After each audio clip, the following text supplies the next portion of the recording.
Hello beautiful people, কেমন আছেন সবাই? আশা করছি সবাই ভালো আছেন।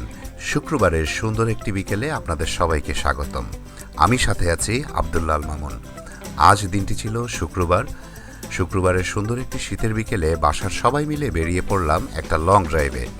বাসার সবাই মিলে অনেক দিন হলো কোথাও ঘুরতে যাওয়া হয় না। তাছাড়া আজকের দিনটি ছিল আমাদের জন্য একটু স্পেশাল, কারণ আজ আমার ছোট বোনের ম্যারেজ অ্যানিভার্সারি।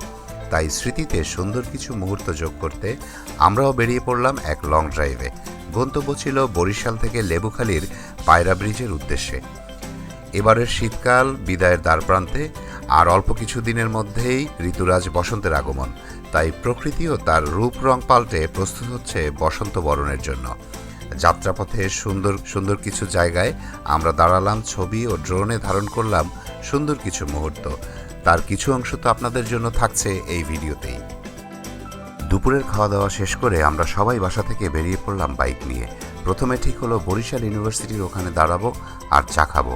এবারের শীতে আমরা কেউই সরিষা ফুলের হলুদ সৌন্দর্য উপভোগ করতে পারিনি। বরিশাল ভার্সিটির ওখানে গিয়ে দেখলাম ছোট্ট একটা সরিষা ক্ষেত, তাই সবাই চলে গেলাম সেখানে হলুদ সৌন্দর্যের মাঝে।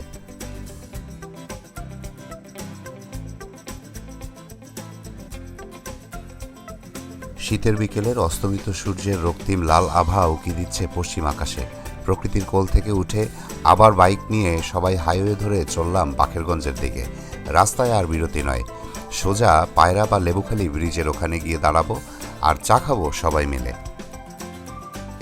সবাই মিলে চা খেতে আর আড্ডা দিতে দিতে সন্ধ্যা নেমে এলো। উত্তরের হালকা ঠান্ডা বাতাস গায়ে লাগছে, শান্ত এক পরিবেশ। এদিকে জ্বলে উঠেছে সোডিয়ামের স্ট্রিট লাইটগুলো। সোডিয়ামের সোনালি আলোয় ব্রিজটা যেন রাতের বুকে আঁকা এক নীরব কবিতা। আকাশ জুড়ে চাঁদের আলো আর অগণিত নক্ষত্র, নিচে থমকে থাকা শহরের নিঃশ্বাস। এই ব্রিজের উপর দাঁড়িয়ে সময়টা হঠাৎ ধীরে হাঁটতে শুরু করে। ব্যস্ত জীবনের কোলাহল পিছনে ফেলে সবাই একটু সময় এখানে হারিয়ে গেলাম কিছু সময়ের জন্য। আজকের আমাদের এই ফ্যামিলি ট্যুরটা আমরা সবাই এনজয় করেছি। অনেক ভালো সময় কেটেছে আমাদের। আসলে জীবনের এই ব্যস্ততার মাঝেও আমাদের এরকম সময় খুব প্রয়োজন, যা মাইন্ড হিলিংয়ের জন্য যথেষ্ট কার্যকর।